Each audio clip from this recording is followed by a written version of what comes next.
Hola mis amigos, bienvenidos a 10 preguntas. Somos un ministerio laico adventista de apoyo a la Iglesia Adventista del Séptimo Día para proclamar el último mensaje de un Dios amoroso y justo a un mundo que perece. Nuestro Señor Jesucristo nos ha dejado un mandato: ir y predicar el Evangelio a toda nación, pero también nos ha dejado un mensaje para el fin. Y este mensaje lo encontramos en el libro de Apocalipsis, el último libro de la Biblia, en el capítulo 14, donde surgen 3 ángeles con un solo mensaje: la verdadera adoración y la lealtad a Dios. Un mensaje que nos habla de juicio, pero también un mensaje amoroso que nos llama a volver a nuestro buen Dios. Este mensaje debe ser predicado, porque inmediatamente después aparece en las nubes de los cielos nuestro amado Señor Jesucristo a buscar a su iglesia. Amén. Por eso, mi querido, mi querida, este ministerio quiere aportar un pequeño granito en la proclamación de este bello mensaje. Mi hermana Ivette Amel, Hola amigos. y este servidor, Gerardo Contreras, queremos estudiar la palabra de Dios junto con usted, invitarlo para que podamos descubrir las preciosas verdades que Dios nos tiene guardadas en este maravilloso libro, la Santa Biblia. Y queremos prepararnos para ese momento, para ese gran encuentro de nuestro Señor Jesucristo con su pueblo, y nosotros queremos estar allí y deseamos que usted también lo esté. Este mundo tiene que pasar por serias dificultades, está profetizado, pero solamente aquellos que hayan hecho provisión en Dios podrán ser tenidos por dignos de soportar la prueba. Por eso, mi querido, mi querida, la palabra de Dios nos llama a que nos preparemos, porque Cristo viene pronto. Amén. Y ese mensaje debemos proclamarlo a un mundo que perece. Mi querido, mi querida, nuestra gran comisión es ir y predicar el Evangelio, pero también debemos estudiar todo lo que nuestro Señor Jesucristo nos dijo que debiéramos saber para no caer y ser entrampados en el engaño. Es por ello que nosotros le invitamos a usted a que pueda mandarnos sus dudas, sus inquietudes, para que nosotros podamos estudiarlas, sus preguntas, y nuestra hermana Ivette y este servidor le contestaremos con la Biblia sus interrogantes, para que usted pueda crecer en conocimiento. Y en la palabra de Dios nos muestra que Dios, cuando le buscamos en oración, cuando le buscamos con humillación, Él se deja ver y está dispuesto a otorgarnos su perdón. Este pueblo, antes de recibir a nuestro Señor Jesucristo, debe arrepentirse, debe hacer las paces con Dios. Por eso debemos buscar a nuestro buen Dios con espíritu de humillación, con espíritu de arrepentimiento, pedir perdón por nuestros pecados, arreglar nuestras cuentas con nuestro buen Dios, y Él está más que dispuesto a perdonarnos. 10 preguntas está para servirle, mi querido, mi querida.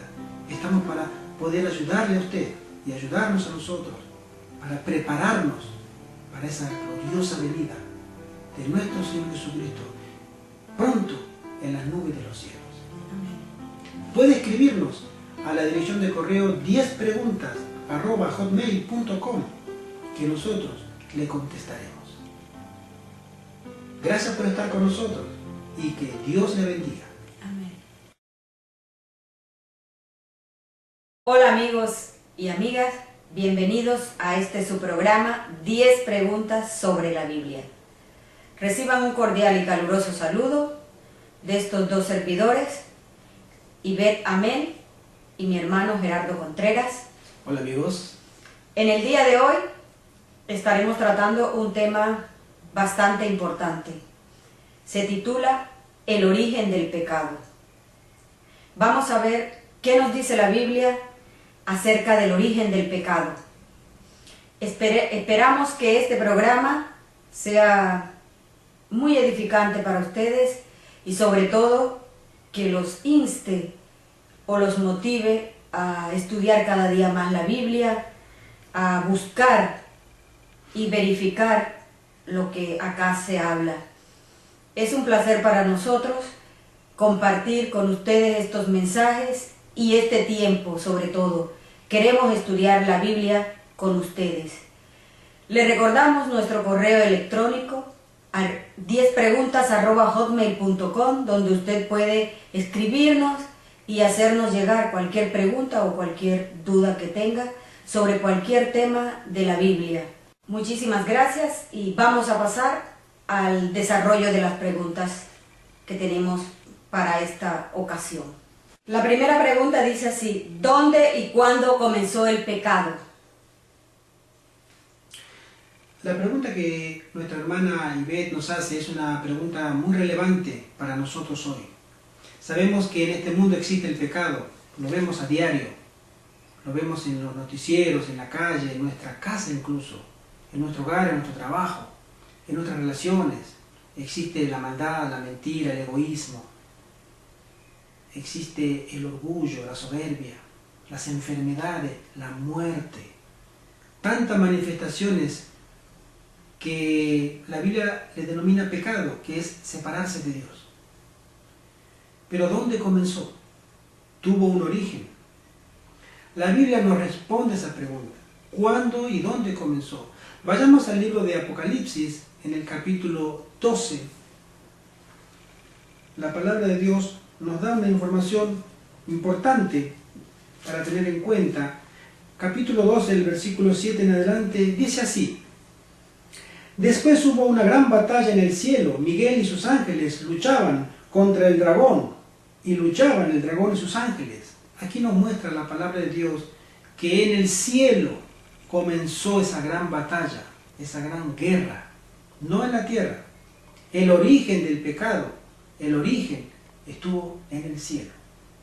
Pero no prevalecieron ni se halló ya lugar para ellos en el cielo, y fue lanzado fuera el dragón, la serpiente antigua que se llama Diablo y Satanás, el cual engaña al mundo entero. Fue arrojado a la tierra y sus ángeles fueron arrojados con él. Entonces oí una gran voz en el cielo que decía: Ahora ha venido la salvación, el poder y el reino de nuestro Dios y la autoridad de su Cristo, porque ha sido lanzado fuera el acusador de nuestros hermanos, el que los acusaba delante de nuestro Dios día y noche. La palabra de Dios nos dice que en el cielo se produjo una gran batalla y se enfrentaron Miguel y sus ángeles contra el dragón, Satanás, el diablo y sus ángeles. Pero ellos no prevalecieron, no ganaron, sino que fueron arrojados del cielo. Mi querido, mi querida, ellos fueron arrojados a la tierra porque Satanás sostenía en el cielo que el gobierno de Dios no era perfecto. Él era un querubín protector, un ser creado para estar próximo, muy próximo a la gloria del Padre. Y este ser sostenía que conocía tantos secretos de Dios que no le habían sido revelados a nadie, sino solamente a él.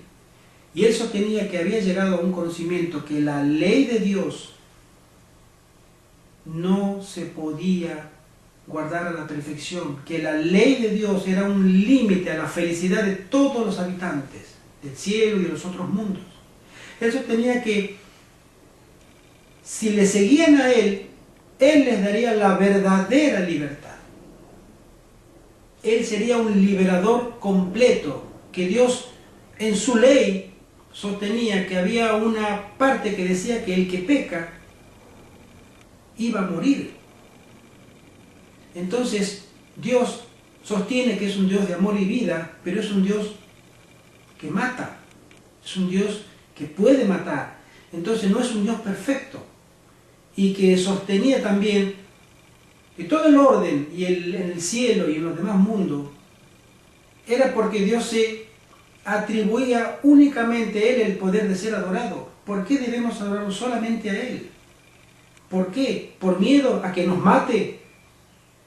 Él sostenía tantos argumentos en contra del establecimiento del orden de la ley que gobierna el cielo, que se llegó a la conclusión de que él no podía seguir estando en el cielo. Sus argumentos fueron creídos por muchísimos ángeles, muchos. Una tercera parte, un tercio de todos los habitantes del cielo se pusieron detrás de él, apoyando sus argumentos. Y él decía, si yo tuviera la oportunidad de demostrarle que el gobierno de Dios es un gobierno que no dice la verdad, que no le da libertad a sus súbditos, si yo tuviera la oportunidad de demostrarlo, lo haría, y ustedes verían que Dios es un Dios mentiroso, que los engaña. Soy yo quien les daré la verdadera libertad. Ese fue el argumento de Satanás en el cielo. Y Dios permitió en su infinita misericordia que tuviera él la oportunidad, porque los ángeles y los mundos no caídos tenían ahora una duda. ¿Realmente era cierto lo que sostenía Lucifer? ¿Podía llegar a ser cierto? Mis amigos, hoy lo vemos, pero de sobrada manera, que él estaba equivocado. Satanás no tenía la razón. Pero en ese momento, donde todo era perfecta armonía y paz, donde solamente eran argumentos, eran palabras, ¿quién tenía la razón? En su sabiduría Dios permitió que él continuara con su rebeldía para demostrarle al mundo, al universo, a los ángeles, al mundo no caídos, la naturaleza de sus argumentos. Y mis queridos, hoy vemos que este experimento del pecado que se ha dado en esta tierra por la culpa de nuestros primeros padres de ceder a la soberanía de Satanás y no a la de Dios, ha permitido que Satanás pudiera gobernar este mundo y demostrar que él puede gobernar mejor que Dios. Él sostenía eso. Él decía, mi gobierno puede ser superior al de Dios. Y ahora lo vemos, hasta dónde nos lleva el estar alejado de Dios y de las leyes de Dios. La segunda pregunta dice, ¿en quién se originó el pecado? Ya lo dijimos, pero la Biblia también lo repite. Vayamos al libro de Ezequiel, capítulo 28. El Ezequiel, capítulo 28, del versículo 14 en adelante, dice así. Tú, querubín, grande protector, yo te puse en el santo monte de Dios. Allí estuviste, en medio de las piedras de fuego te paseabas. Perfecto.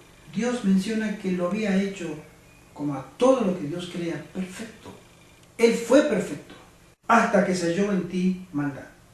A causa de la multitud de tus contrataciones, fuiste lleno de iniquidad y pecaste, por lo que yo te eché del monte de Dios y te arrojé de entre las piedras del fuego, oh querubín protector. Se enalteció tu corazón a causa de tu hermosura, corrompiste tu sabiduría a causa de tu esplendor. Yo te arrojaré por tierra delante de los reyes y te pondré para que miren en ti. Con la multitud de tus maldades y con la iniquidad de tus contrataciones profanaste tu santuario. Yo pues saqué fuego de en medio de ti, el cual te consumió y te puse en ceniza sobre la tierra a los ojos de todos los que te miran. Todos los que te conocieron de entre los pueblos se maravillarán sobre ti. Espanto serás y para siempre dejarás de ser. La Biblia nos menciona que fue un querubín protector, el que realmente estaba tan cerca de la gloria de Dios, pero tan cerca que tenía que él cubrirse con sus alas para no ser consumido por la gloria de Dios. Y él vio tanta luz, tanta belleza en sí mismo, y no alabó al Creador por haberlo hecho de esa manera, sino que él dijo, a causa de su hermosura, a causa de su esplendor, se corrompió su corazón. Y él creía que los atributos que él tenía le correspondían a él, y no era un ser que había dado gracias a Dios por haberlo creado en esas condiciones.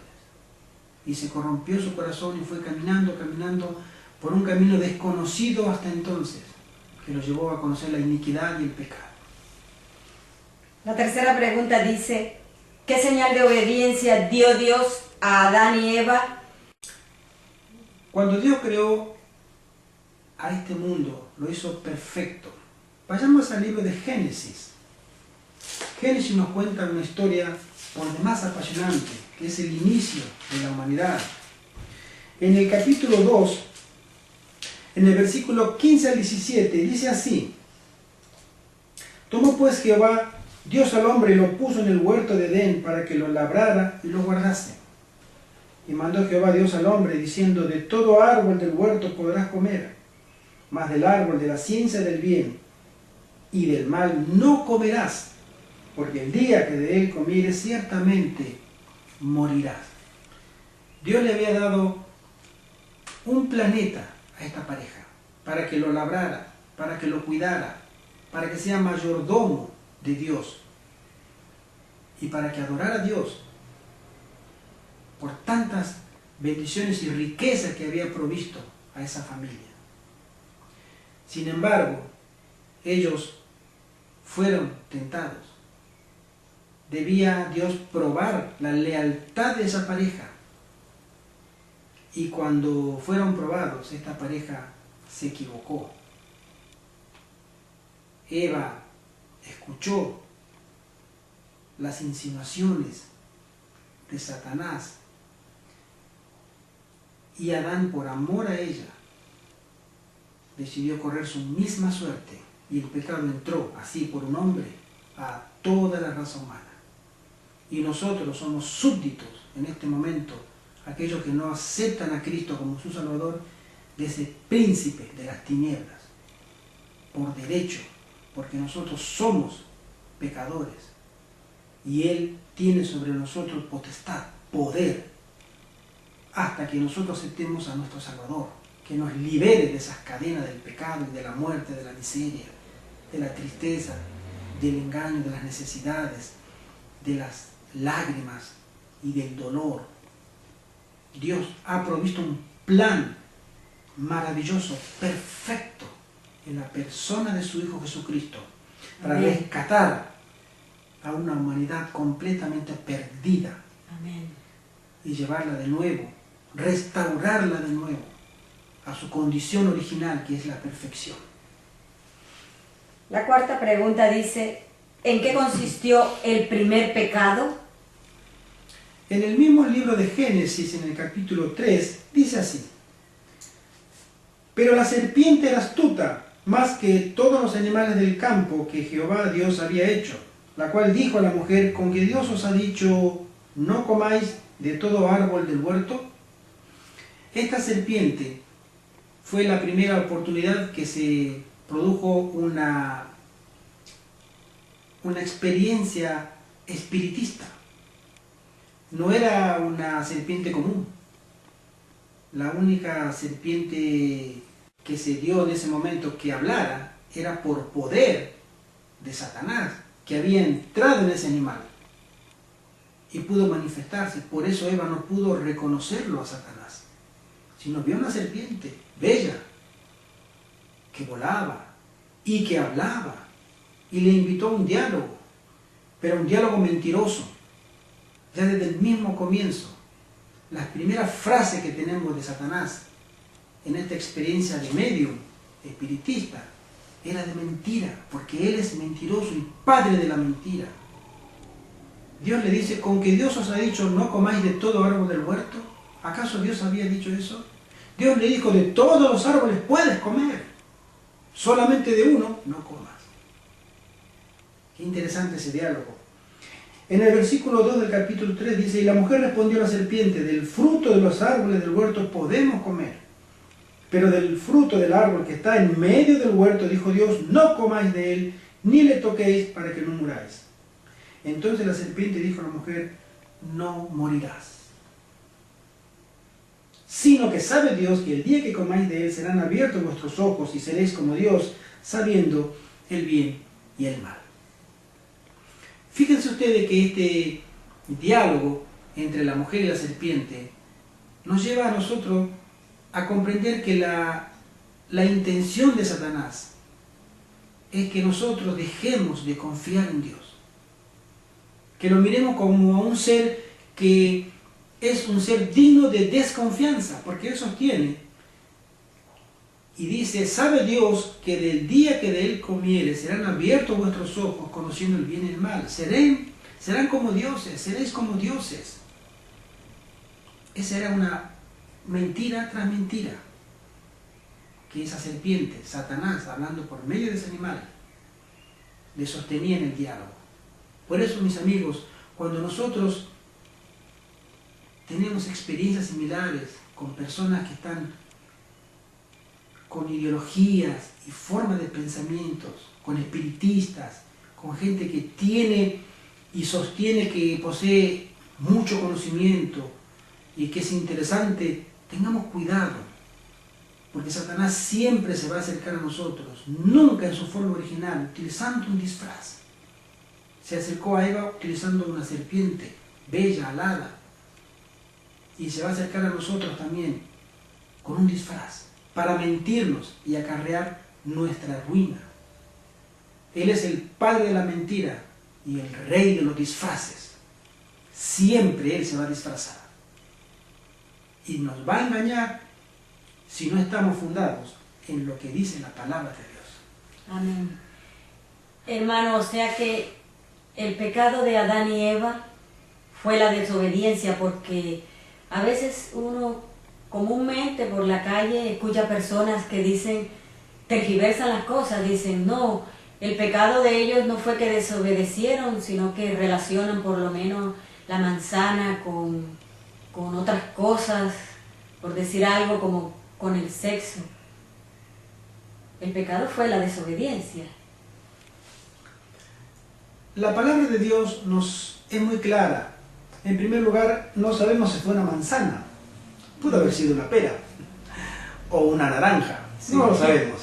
Pero sí habla de un fruto, el fruto de un árbol. Ese fruto era una prueba de lealtad a Dios. Ese fruto Dios lo había puesto no porque en sí mismo era venenoso, contenía toxinas y que iban a traer muerte al cuerpo de las personas. Ese fruto en sí mismo era un fruto de un árbol. Y Dios había hecho perfecto todos los árboles. No había hecho un árbol venenoso. No, lo que condujo al pecado a la pareja era el no haber confiado en Dios.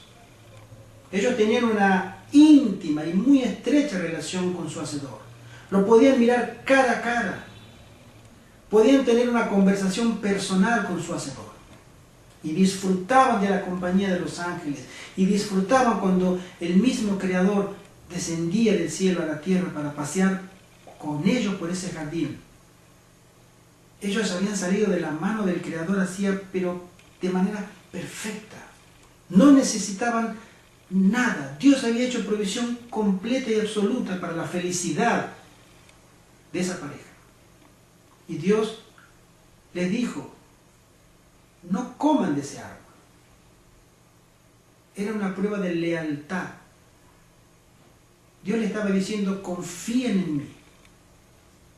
Dios a nosotros también nos dice muchas veces: confíen en mí. No hagan esto.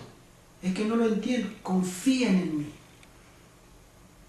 Al final del tiempo va a existir una generación que va a vivir únicamente por fe, confiando en Dios, a pesar de que todo lo que lo rodea, pero absolutamente todo, esté en contra de ellos.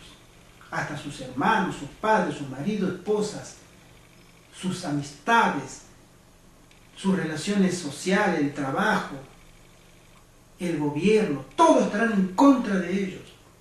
Hasta podrán preguntarse ¿por qué? Y Dios nos manda a nosotros: confiemos. Dios nos dice: confía en mí. Esa es una prueba de lealtad.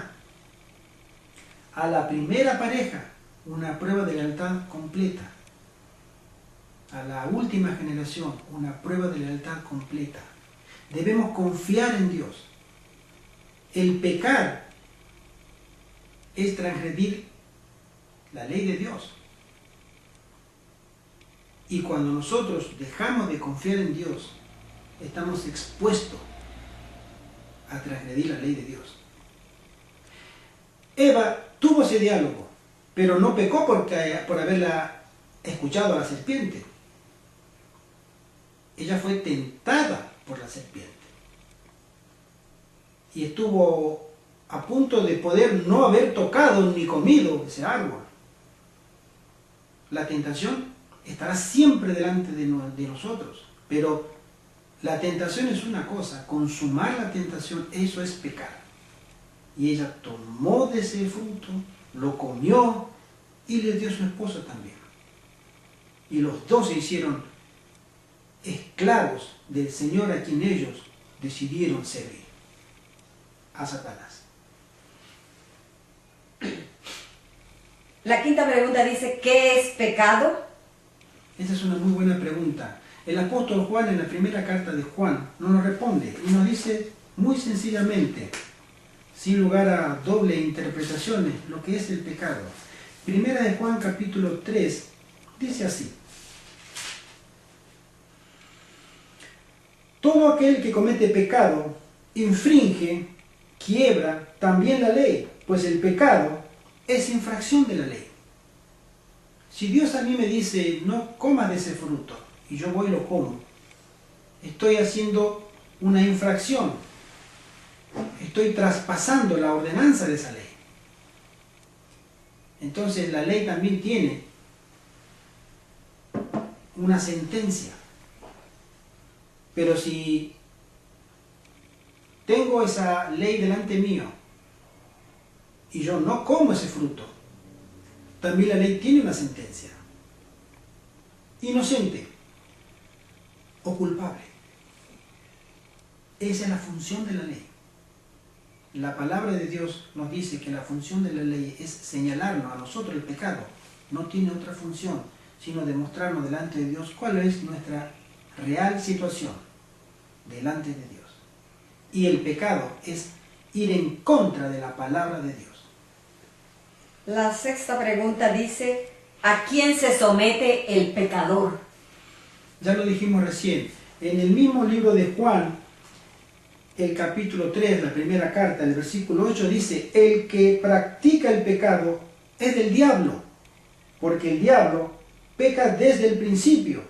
Para esto apareció el Hijo de Dios, para deshacer las obras del diablo. Mis queridos, nosotros tenemos nuestra condición pecadora, pecaminosa, es débil.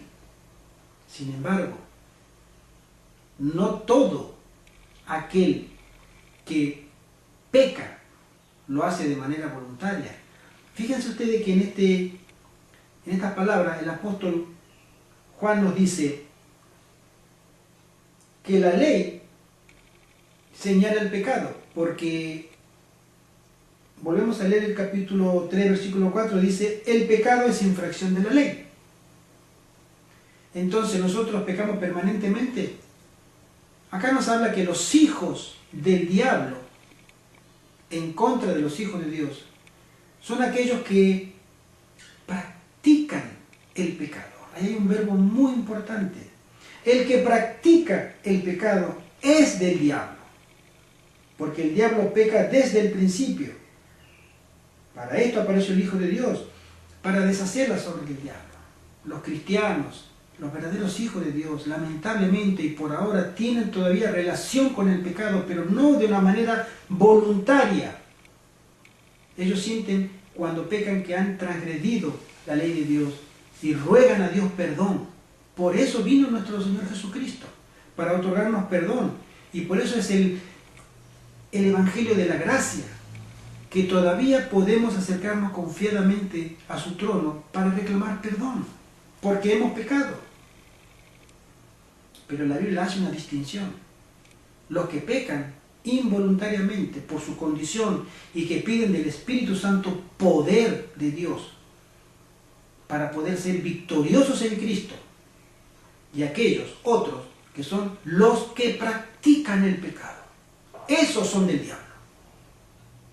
Los que no tienen ningún inconveniente en pecar, desobedecer y volver a hacerlo.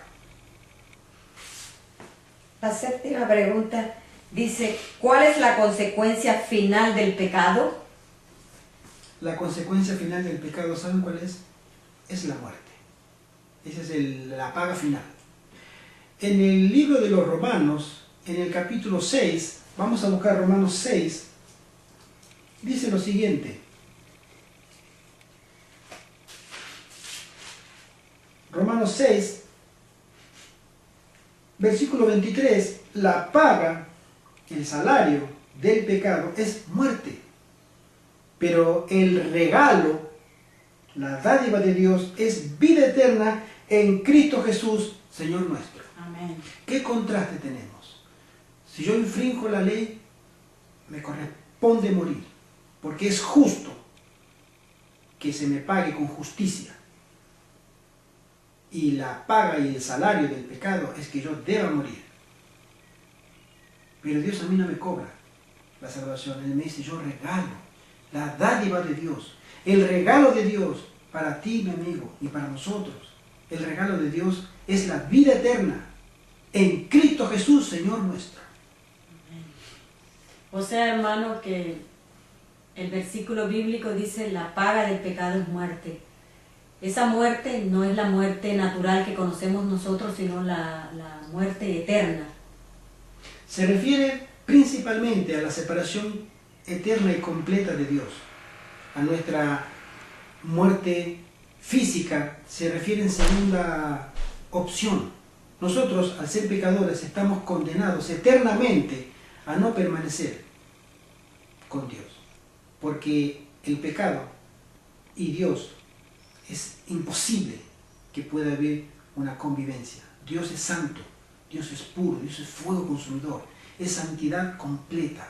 Y el pecado es todo lo contrario. Por eso la muerte es la muerte eterna. Pero también el pecado trajo consecuencias físicas. Nuestros primeros padres tenían una calidad de vida y una resistencia física mucho, mucho mayor que la nuestra. Ellos vivían cientos de años. Y nosotros apenas vivimos décadas. El pecado ha ido degenerando a una raza, a una especie, a la especie humana, cada vez más, cada vez más. Y eso es consecuencia de la separación de la vida de Dios, que es en Cristo Jesús. La octava pregunta dice, ¿existirá el pecado eternamente? Mucha gente se pregunta, ¿por qué vivimos en un mundo tan injusto? ¿Habrá fin para esto? Hay gente que dice que el mundo siempre ha sido así y siempre lo será. La mensajera del Señor nos tiene también que decir algo al respecto. Si buscamos en el libro Patriarcas y Profetas, ella nos dice en la página 402, entonces se verá que la rebelión de Satanás contra Dios dio como resultado la ruina de sí mismo y de todos los que eligieron ser sus súbditos. Esto es ya al final del tiempo, cuando Dios ejecuta sus juicios. Él hizo creer que de la transgresión resultaría un gran bien, pero se verá que la paga del pecado es la muerte. Porque he aquí viene el día ardiente como un horno, y todos los soberbios, los que hacen maldad, serán estopa.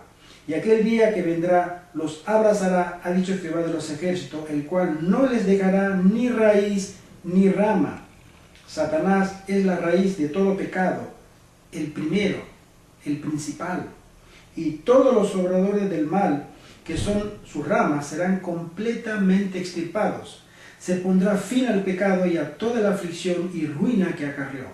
El salmista dice en el Salmo 9 lo siguiente: destruiste al malo, raíz del nombre de ellos para siempre, jamás, oh enemigo, acabados son para siempre los asolamientos.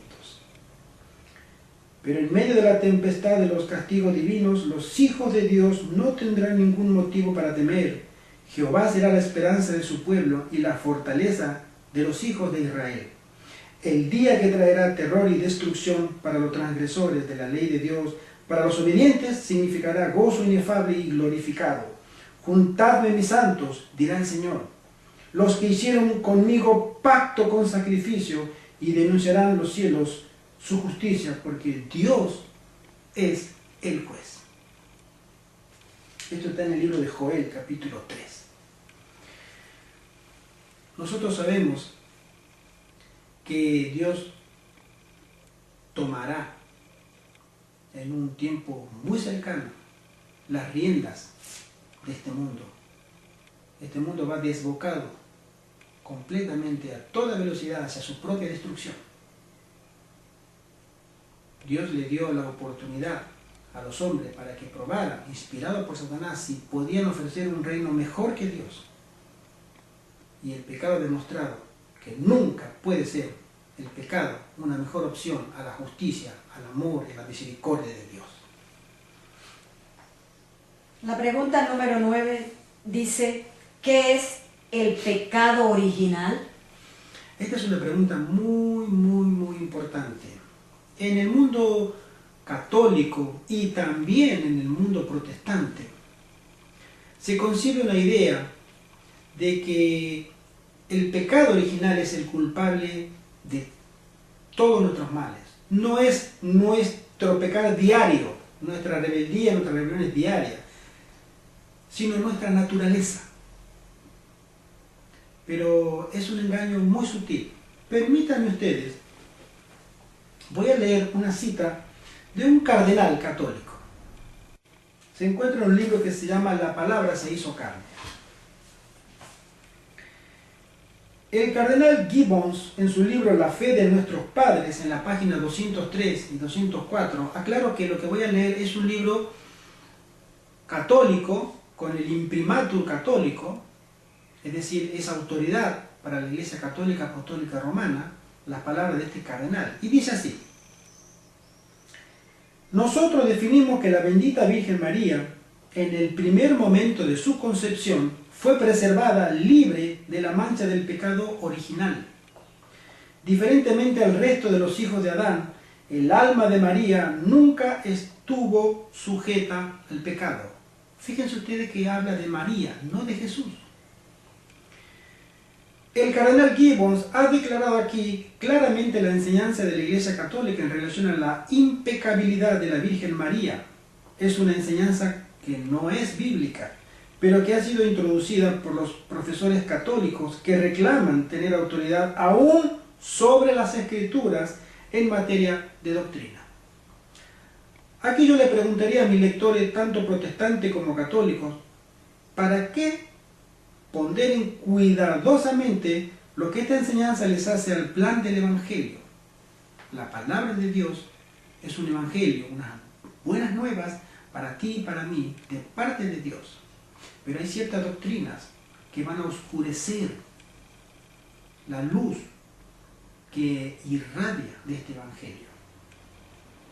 Significa que si María nació sin pecado y fue preservada de pecar para el expreso propósito de traer a Jesús al mundo, entonces Jesús nació de carne santa. Esta terminología carne santa es muy común, muy usada en el mundo evangélico. Lo que era diferente del resto de la raza de Adán. Es decir, María nació en carne santa y por ende Jesús también. Esto quiere decir que Él no tomó sobre sí mismo nuestro tipo de carne y sangre y en su encarnación no se identificó a sí mismo con la humanidad. Significa también que Él no fue tentado en todos los puntos, como lo sostiene la palabra de Dios, como lo somos nosotros. Significa que Pablo estaba totalmente errado cuando escribió el libro de Hebreos, en el cual él declara que Jesús en sí mismo semejante participó de la misma carne como el resto de la raza de Adán, que en todas las cosas él fue hecho como sus hermanos, en Hebreos capítulo 2, versículos 14 y 17, pero por sobre todo esto, si la enseñanza católica es verdadera, entonces Jesús, no habiendo venido para alcanzar a la humanidad participando de la naturaleza humana, no puede ser un mediador entre Dios y los hombres, la palabra de Dios menciona que hay un único mediador, que es Jesucristo. Pero acá no es mediador. Entonces, ni tampoco nosotros podemos allegarnos confiadamente al trono de la gracia para obtener misericordia y hallar gracia para ayudar en tiempo de necesidad. Es decir, se descalifica completamente el papel central de Cristo como Salvador a una raza caída. Sigo leyendo. Todo esto se adecua convenientemente en las manos del plan de salvación católico, por supuesto. Abre ampliamente la puerta para la intercesión de la Virgen María y los respectivos santos. Ellos sí pueden mediar. Jesucristo no puede mediar. Esa es una teología católica y una teología protestante también. Pero ¿qué enseña la palabra de Dios? El pecado original acarrea todo eso. Se desplaza del centro a Jesucristo, nuestro Salvador, y se reemplaza a la Virgen María, a todos los santos. Ellos sí pueden mediar eficazmente ante Dios por mí. Y no solamente la Virgen María y todos los santos. Un cura, un sacerdote, con todo lo que sabemos. Hay sacerdotes muy honestos y muy piadosos. Pero lamentablemente la gente conoce que la gran mayoría de los sacerdotes católicos tienen serios problemas de conducta. Y que ellos también son intercesores por mi alma delante de Dios. Fíjense hasta dónde está llegando esta doctrina del pecado original. Dice así, y aún más, colócanse en las manos del sacerdocio el poder para usurpar autoridad, la cual Dios en su palabra jamás se las ha delegado a ellos de ser controladores de las aproximaciones al trono de la misericordia. Mis queridos, mis queridas, el pecado original es una doctrina que nació muy temprano en el cristianismo, aproximadamente en el siglo III al IV.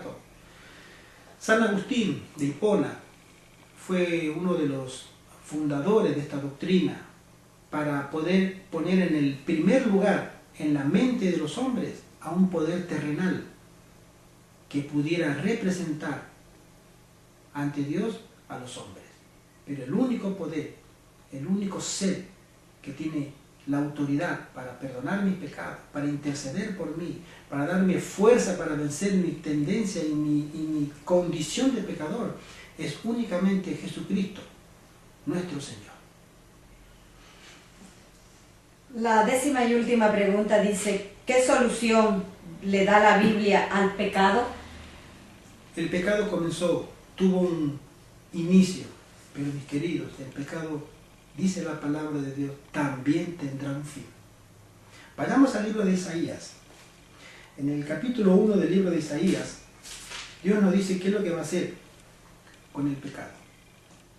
Dice así, capítulo 1, versículo 16 en adelante, lavaos y limpiaos, quitad la iniquidad de vuestras obras de delante de mis ojos, dejad de hacer lo malo, aprended a hacer el bien, buscad el juicio, restituid al agraviado, haced justicia al huérfano, amparad a la viuda, y venid luego, dice Jehová, y estemos a cuenta. Si vuestros pecados fueren como la grana, como la nieve serán emblanquecidos, y si fueren rojos como el carmesí, vendrán a ser como blanca lana. Dios puede borrar completamente nuestro pecado, no dejar rastro de nuestro pecado.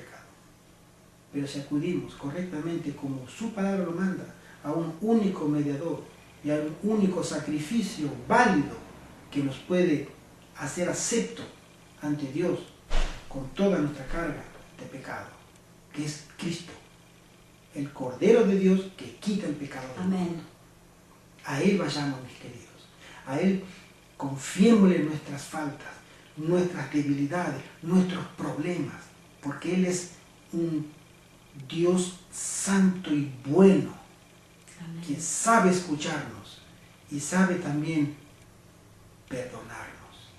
Él desea que nosotros vayamos a Él, para que Él nos pueda influir en nosotros su Santo Espíritu, para que podamos obrar con los frutos del Espíritu y crecer en gracia y en conocimiento también, para conocer diariamente cuál sea la buena voluntad de Dios para nuestra vida. Que Dios les bendiga, hermanos. Amén. Muchísimas gracias, hermano, por haber compartido este tiempo con nosotros. Hemos llegado al final de la emisión de este capítulo por el día de hoy y por el momento. Les recordamos nuestro correo electrónico donde pueden hacernos llegar todas sus preguntas, 10preguntas@hotmail.com. Cualquier tema de la Biblia, cualquier duda, cualquier inquietud, por favor escríbanos. Con gusto le estaremos respondiendo y con gusto estaremos estudiando para hacer un programa con respecto a la inquietud que usted tiene. Les deseamos que la paz de Dios esté con todos ustedes, que tengan un feliz día o una feliz semana y que el amor de Dios se quede en sus corazones, que el Señor los bendiga y hasta una pronta oportunidad. Muchísimas gracias. Amén.